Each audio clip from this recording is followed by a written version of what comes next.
এক গ্রামে হারু নামে এক গরু পালক ছিল। তার ছিল 4টি গরু।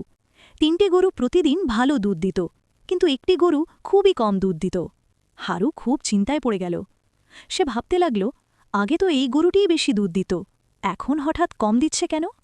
রহস্য জানার জন্য একদিন রাতে হারু গরুটির পিছু নিল। গভীর রাতে গরুটি জঙ্গলের দিকে চলে গেল। কিছু দূরে গিয়ে একটি পাথরের সামনে দাঁড়িয়ে পড়ল। তারপর আশ্চর্য ঘটনা ঘটল।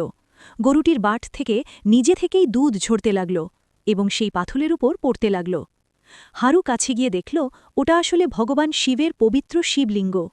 এই অলৌকিক দৃশ্য দেখে হারু ভক্তি ভরে প্রণাম করল। পরে সে সেই শিবলিঙ্গটি নিজের ঘরে এনে প্রতিষ্ঠা করল এবং প্রতিদিন ভক্তি করে পূজা করতে লাগল।